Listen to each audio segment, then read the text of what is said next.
tassa bhagavato arahato samma sambuddhassa. Namo tassa bhagavato arahato samma sambuddhassa. Namo tassa bhagavato arahato samma sambuddhassa. Selamat malam para upasaka dan upasika. Kita bertemu lagi dalam acara kebaktian online. Kalau dulu di zaman Buddha dengan kekuatan batin mengirimkan gambar diri beliau dan bisa berkomunikasi. Kalau sekarang kita umumnya pakai kekuatan teknologi. Semoga dengan segala kekuatan yang ada dapat membantu komunikasi kita dan menuju kemajuan dalam belajar dan praktek Dhamma. Mari kita gunakan kemajuan atau perkembangan teknologi untuk hal yang membawa manfaat, bukan untuk hal yang sebaliknya. Jadi pandai-pandailah menggunakan apa yang ada, menggunakan teknologi yang ada, yang semakin hari nampaknya semakin canggih. Para upasaka dan upasika, semoga semakin hari kita semakin mengarah pada kualitas pandangan dan kualitas pikiran yang lebih baik. Untuk itu, mari kita tekuni apa yang sepatutnya kita tekuni untuk kemajuan kualitas pandangan kita, untuk kemajuan kualitas pikiran-pikiran kita, yang dimana pikiran ini menjadi pelopor, pemimpin, dan pembentuk dari segala sesuatu. Para upasaka dan upasika, topik kita malam hari ini adalah dengan orang yang baik. Dalam kehidupan ini, secara umum, di antara kita hidup dengan masih banyaknya kekotoran-kekotoran batin atau kilesa-kilesa. Jadi di antara kita dan orang lain sama hidup dengan membawa kilesa-kilesa atau kekotoran-kekotoran batin.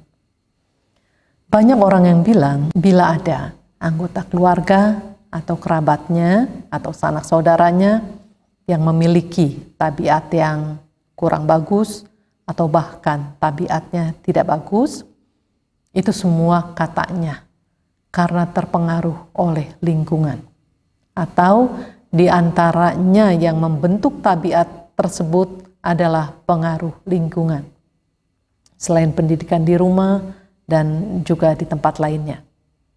Berarti ia terpengaruh oleh orang lain. Juga kita harus pikir, orang lain pun berarti terpengaruh olehnya, karena ia juga menjadi lingkungan bagi orang lain. Jadi bukan hanya ia yang bisa terpengaruh, tapi ia pun bisa menjadi mempengaruhi orang lain. Jadi satu sama lain bisa saling mempengaruhi dengan disadari atau tanpa disadari, dengan sengaja atau dengan tidak disengaja. Dari sini kita bisa lihat pentingnya kondisi lingkungan. Mengenai halnya keberadaan kita dengan lingkungan, ada yang sejak lahir sudah berada di lingkungan yang baik, atau sebaliknya, sejak lahir sudah berada di lingkungan yang buruk. Para upasaka dan upasika, dengan berlalunya waktu, usia bertambah dari balita, tumbuh menjadi remaja, kemudian tumbuh menjadi dewasa, dan seterusnya. Dalam proses pertumbuhan kehidupan, bisa saja seseorang beralih lingkungan ke lingkungan yang bertolak belakang dari yang sebelumnya. Dari lingkungan yang baik bisa beralih ke lingkungan yang buruk. Demikian juga sebaliknya, dari lingkungan yang buruk bisa beralih ke lingkungan yang baik. Berada di lingkungan pertama ketika kita lahir itu karena karma kita sendiri. Sekarang, setelah memiliki kemampuan dan bisa memilih lingkungan, itu adalah karma yang dilakukan saat sekarang. Jadi, bergaul dengan siapa dan di lingkungan yang seperti apa, itu masih bisa dipilih. Untuk memilih pergaulan, tentu ada peran dari apa yang ada di dalam batin kita. Kalau berdasarkan kebijaksanaan, maka mengarah pada tujuan yang baik. Tapi, kalau berdasarkan kilesa atau kekotoran batin, maka mengarah pada tujuan yang buruk. Tujuan yang mengarah pada meningkatnya loba, dosa, dan moha, atau keserakahan, kebencian, dan kebodohan. Pilihan lingkungan atau pergaulan bisa ditentukan berdasarkan kebutuhan. Kita butuh berada di lingkungan dan pergaulan yang seperti apa? Saya pernah dengar cerita ada orang tua yang ingin anaknya berjodoh dengan orang kaya. Maka anaknya itu disekolahkan di mana anak-anak orang kaya bersekolah. Kalau anaknya orang kaya, kan bukan berarti anak tersebut kaya ya. Bisa saja anak tersebut pandai menghabiskan kekayaan. Atau bisa juga anak tersebut bahkan pandai mengelola bisnis atau pekerjaan. Sehingga menjadi orang yang kaya juga, seperti orang tuanya, atau bahkan lebih kaya lagi. Ada juga yang ingin anaknya berjodoh dengan orang yang mengenal Dhamma. Maka anaknya diarahkan dan didukung untuk terus rajin ke wihara, mengikuti Dhamma kelas, mengikuti program-program meditasi, aktif dalam organisasi-organisasi Buddhis. Nah, itu masalah pilihan. Ada yang kepengen anaknya berjodoh dengan orang kaya, ada yang kepengen anaknya berjodoh dengan orang yang mengenal Dhamma. Ya, setiap orang punya pilihan. Ya. Nah, ada lagi orang yang memilih lingkungan atau pergaulan untuk kepentingan bisnis. Ada yang demi kepentingan prestise, ada yang demi kepentingan mendapat ilmu pengetahuan, ada yang demi kepentingan mendapat peluang untuk menyalurkan jasa kebajikan. Ada juga yang berkepentingan untuk mendapat petunjuk-petunjuk spiritual. Ada lagi yang demi kepentingan kesehatan fisik. Maka bikin klub-klub kesehatan, bergaul bersama mereka. Jadi singkatnya para upasaka dan upasika, demi kepentingan mendapatkan apa yang ingin didapatkan, itulah seseorang memilih lingkungan dan pergaulannya. Jadi bisa juga dibilang sepertinya tergantung selera dan kebutuhan.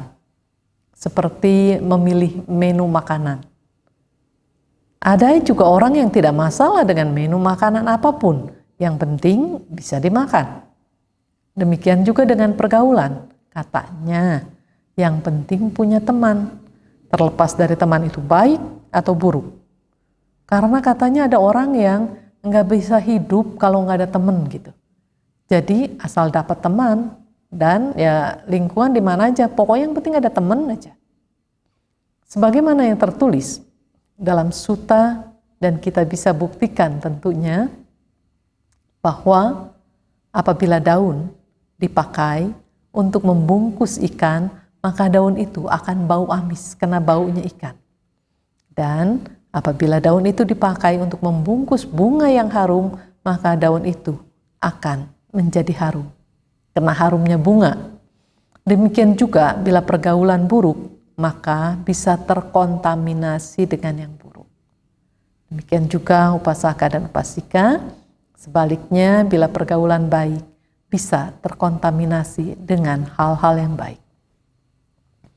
Bila pada saat memilih lingkungan atau pergaulan didasari oleh kekotoran batin, maka akan berproses ke arah yang membawa pada kesulitan dan masalah. Namun, apabila pada saat memilih lingkungan atau pergaulan didasari oleh kebijaksanaan, maka akan berproses ke arah yang membawa pada kebaikan dan kemajuan-kemajuan yang positif. Peran pola pikir kita dan pola hidup yang telah ada dan sedang berlangsung sangat mempengaruhi tindakan-tindakan kita berikutnya. Oleh karena itu, perhatikan dengan seksama bila mendengar anjuran untuk melakukan pembenahan diri. Walaupun anjuran itu sudah didengar sejak lama dan sudah didengar berulang kali, karena memang batin ini perlu pembenahan. Belajarlah menengok ke dalam batin. Dengarlah anjuran-anjuran itu. Periksalah anjuran-anjuran itu. Anjuran itu merugikankah? Atau anjuran itu bermanfaat? Bila kita bijaksana, kita paham kalau mendengar anjuran, berbenahlah. Berarti itu anjuran yang bermanfaat. Membenahilah batinnya sendiri. Belajarlah menengok ke dalam batin. Berusahalah untuk melakukan hal-hal yang memang perlu dilakukan dalam proses pembenahan ini. Maka para upasaka dan upasika, bergaullah dengan orang-orang yang berjuang untuk mengenal diri sendiri. Karena membenahi batin ini enggak mudah. Jadi kita harus berusaha bergaul dengan orang-orang yang berjuang untuk mengenal diri sendiri. Untuk melihat ke dalam batin sendiri, untuk melihat segala kekurangan dan juga melihat segala kelebihan yang ada di batin ini. Tentunya dengan tindakan berikutnya melakukan pembenahan sepatutnya. Agar pilihan-pilihan yang kita lakukan berdasarkan kualitas batin yang lebih baik, dengan demikian akan membawa manfaat yang baik. Dan mengarah pada kehidupan yang semakin bebas dari ketakutan, semakin bebas dari kekhawatiran, dan semakin bebas dari kegelisahan. Bahkan hidup akan semakin tenang, damai, sejahtera, dan bahagia. Para upasaka dan upasika, sekarang mari kita simak bersama salah satu sutta yang tertulis di dalam Samyutta Nikaya bab 1, kelompok khotbah tentang Dewata, urutan yang ke-31 dengan judulnya atau topiknya dengan orang yang baik. Demikianlah yang kudengar pada suatu ketika Sang Bagawa sedang menetap di Sawati di hutan Jeta, Taman Anathapindika. Kemudian pada larut malam, sejumlah dewata penghuni satu lapa dengan keindahan yang memesona menerangi seluruh hutan Jeta, mendatangi Sang Bagawa. Setelah mendekat, mereka memberi hormat kepada Sang Bagawa dan berdiri di satu sisi. Kemudian salah satu dewata sambil berdiri di satu sisi mengucapkan syair ini di hadapan Sang Bagawa. Seseorang harus bergaul hanya dengan orang yang baik. Dengan orang baik, seseorang harus menjalin keakraban. Setelah mendengarkan dhamma sejati dari orang yang baik, ia menjadi lebih baik, tidak mungkin lebih buruk. Kemudian 5 dewata lainnya berturut-turut mengucapkan syair mereka di hadapan Sang Bagawa. Seseorang harus bergaul hanya dengan orang yang baik. Dengan orang baik, seseorang harus menjalin keakraban. Setelah mendengarkan dhamma sejati dari orang yang baik, kebijaksanaan diperoleh tetapi bukan dari yang lain. Seseorang harus bergaul hanya dengan orang yang baik. Dengan orang baik seseorang harus menjalin keakraban. Setelah mendengarkan dhamma sejati dari orang yang baik, ia tidak akan bersedih di tengah-tengah mereka yang bersedih. Seseorang harus bergaul hanya dengan orang yang baik. Dengan orang baik, seseorang harus menjalin keakraban. Setelah mendengarkan dhamma sejati dari orang yang baik, ia bersinar di tengah-tengah pergaulannya. Seseorang harus bergaul hanya dengan orang yang baik. Dengan orang baik, seseorang harus menjalin keakraban. Setelah mendengarkan dhamma sejati dari orang yang baik, makhluk-makhluk mengarah ke alam yang baik. Seseorang harus bergaul hanya dengan orang yang baik. Dengan orang baik, seseorang harus menjalin keakraban. Setelah mendengarkan dhamma sejati dari orang yang baik, makhluk-makhluk berdiam dengan nyaman. Kemudian, dewata lainnya berkata kepada Sang Bagawa, "Yang manakah Bagawa yang telah mengatakan dengan baik?"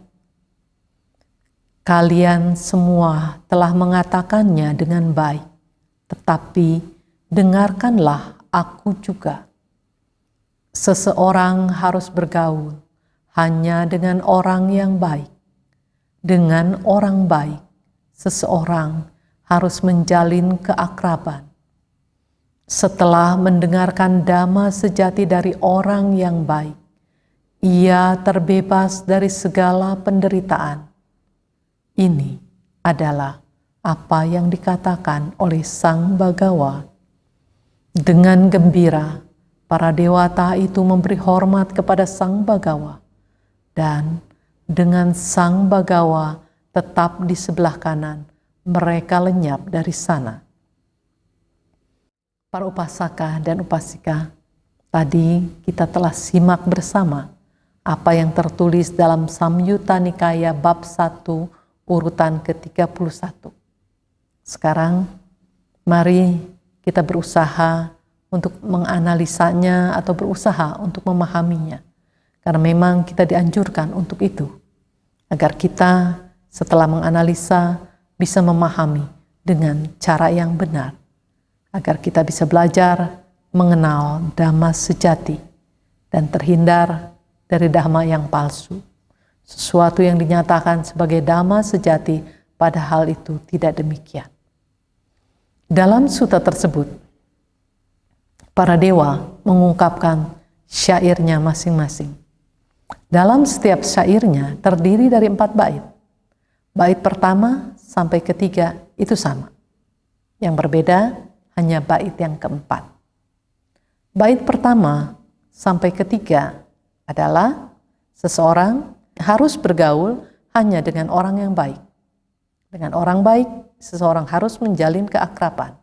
Setelah mendengarkan dhamma sejati dari orang yang baik, nah itu syair dari pertama sampai ketiga. Sedangkan syair yang keempat dari para dewa tersebut adalah yang pertama, ia menjadi lebih baik, tidak mungkin lebih buruk. Yang kedua, kebijaksanaan diperoleh, tetapi bukan dari yang lain. Dan yang ketiga, ia tidak akan bersedih di tengah-tengah mereka yang bersedih. Yang keempat, ia bersinar di tengah-tengah pergaulannya. Yang kelima, makhluk-makhluk mengarah ke alam yang baik. Dan yang keenam, makhluk-makhluk berdiam dengan nyaman. Kemudian dewata yang lainnya bertanya kepada Sang Bagawa, yang manakah Bagawa yang telah mengatakan dengan baik? Kalian semua telah mengatakannya dengan baik. Tetapi dengarkanlah aku juga. Seseorang harus bergaul hanya dengan orang yang baik. Dengan orang baik seseorang harus menjalin keakraban. Setelah mendengarkan dhamma sejati dari orang yang baik, ia terbebas dari segala penderitaan. Para upasaka dan upasika, seseorang harus bergaul hanya, ini ada kata hanya, seseorang harus bergaul hanya dengan orang yang baik. Berarti ini harus diwanti-wanti, kita harus bergaul dengan orang yang baik. Kenapa demikian? Agar kita tidak terkontaminasi oleh hal-hal yang buruk. Karena kalau kita belum kuat batinnya, itu akan mudah terkontaminasi. Tidak bergaul bukan berarti kita tidak boleh kenal. Kenal, tahu, tapi tidak bergaul. Juga kita tidak memusuhi, tidak memandang rendah, biasa-biasa saja. Tapi tidak bergaul karena kita menyadari ada kepentingan kita untuk bergaul hanya dengan orang-orang yang baik supaya kita menjadi lebih baik lagi. Nah, mari kita lanjut bait yang keempat yang dinyatakan oleh dewa yang kedua ya, yang memberikan pernyataannya. Bait keempat dari dewa yang kedua ini menyatakan bahwa dengan orang baik, seseorang harus menjalin keakraban. Mengapa dengan orang baik, seseorang harus menjalin keakraban? Atau kita, mengapa dengan orang yang baik kita harus menjalin keakraban? Karena setelah bergaul dengan orang yang baik, adalah sangat baik menjalin keakraban dengan tujuan yang positif. Jadi, kalau kita bergaul dengan orang yang kurang baik, tentu akan mengarah kepada hal-hal yang negatif. Jadi, disitulah kita punya kepentingan. Karena setelah bergaul dengan orang yang baik, menjalin keakraban dengan tujuan yang positif. Jadi, kita harus menjalin kedekatan untuk mendapatkan petunjuk-petunjuk yang bermanfaat. Kita sangat memerlukan itu para upasaka dan upasika. Di dalam batin ini, kita masih tinggi sekali kekotoran batin, diantaranya kesombongan-kesombongan kita, sehingga kadang kita merasa menjadi orang yang selalu benar atau merasa pintar, sehingga kita lalai, kita lengah. Kita membutuhkan orang yang baik untuk memberi petunjuk kepada kita, agar kita mampu menghindari jalan yang salah, bahkan kita berusaha untuk menuju jalan yang benar. Setelah mendengarkan dhamma sejati dari orang yang baik, maka seseorang menjadi lebih baik dan tidak mungkin menjadi lebih buruk. Para upasaka dan upasika, pahamilah pentingnya bergaul dengan orang baik, karena kita akan menjadi lebih baik dan itu tidak mungkin menjadi lebih buruk. Jadi seandainya kita menyadari bahwa kondisi batin kita menjadi lebih buruk, mari kita periksa bagaimana dengan pergaulan selama ini dan bagaimana dengan lingkungan yang ada. Kalau lingkungan yang baik tidak mungkin membawa menjadi lebih buruk. Oleh karena itu, mari sering-sering kita memeriksa kondisi batin dan perjalanan hidup ini. Kalau kita periksa ternyata tidak semakin berkualitas, bahkan semakin merosot. Hati-hati. Cepat-cepat kita harus mengambil langkah menyelamatkan diri kita dari kemerosotan, supaya kualitas batin kita semakin meningkat. Kemudian para upasaka dan upasika, dewa yang berikutnya untuk bait yang keempat menyatakan bahwa kebijaksanaan diperoleh tetapi bukan dari yang lain. Jadi kebijaksanaan diperoleh tetapi bukan dari yang lain. Itu artinya inspirasi kebijaksanaan diperoleh dari orang yang baik, bukan dari orang yang buruk. Lalu, dewa yang berikutnya memberikan pernyataan pada bait yang keempat, maka ia tidak akan bersedih di tengah-tengah mereka yang bersedih. Karena, kenapa? Karena kebijaksanaan telah muncul. Maka pemahaman tentang fenomena kehidupan dapat dipahaminya dengan baik, sehingga menjauhkan dirinya dari kesedihan-kesedihan. Lanjut, yang keempat, dewa ini menyatakan pada bait yang keempat, ia bersinar di tengah-tengah pergaulannya. Kenapa demikian? Karena kebijaksanaannya, sehingga ia pun akan memberikan pengaruh yang positif untuk lingkungannya. Kita lanjut ke yang kelima. Dewa menyatakan bahwa makhluk-makhluk mengarah ke alam yang baik. Demikianlah para upasaka dan upasika, arah perjalanan kehidupan bila bergaul dengan orang yang baik, maka akan menjadi seperti itu. Sekarang kita lanjut ke yang terakhir. Makhluk-makhluk berdiam dengan nyaman. Demikianlah para upasaka dan upasika, kondisi yang dialami bila berada di lingkungan yang baik dan bergaul dengan orang yang baik, mendapatkan kenyamanan batin. Hidup adalah pilihan kita. Kita bisa memilih untuk mendapatkan kenyamanan atau sebaliknya. Tentu yang dianjurkan adalah untuk mendapatkan hal-hal yang positif. Para upasaka dan upasika, syair-syair para dewa tersebut dinyatakan oleh Buddha bahwa semua telah mengatakannya dengan baik. Kemudian Buddha bersabda seperti apa yang tadi kita baca bersama. Seseorang harus bergaul hanya dengan orang yang baik. Dengan orang baik seseorang harus menjalin keakraban. Setelah mendengarkan dhamma sejati dari orang yang baik, ia terbebas dari segala penderitaan. Demikianlah para upasaka dan upasika. Bila kita bergaul dengan yang baik, berada pada lingkungan yang baik, maka akan terbebas dari segala penderitaan.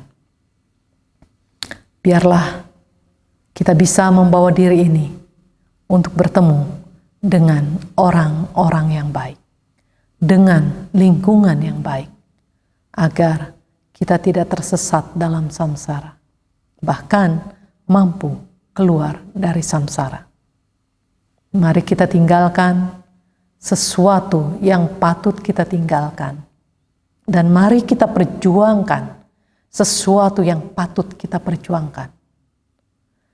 Walaupun ketika kita memperjuangkan sesuatu yang patut diperjuangkan, mengalami jatuh bangun, mengalami kesulitan, berhadapan dengan rintangan-rintangan kita sendiri, tapi tetap kita harus bergerak maju, kita harus melangkah maju. Mari kita berjuang dalam pembersihan batin ini, agar kita bisa merasakan kebebasan dari segala noda, agar kita bisa mencapai apa yang patut dicapai, yaitu merealisasi nibbana. Para upasaka dan upasika, merealisasi nibbana merupakan hak asasi kita.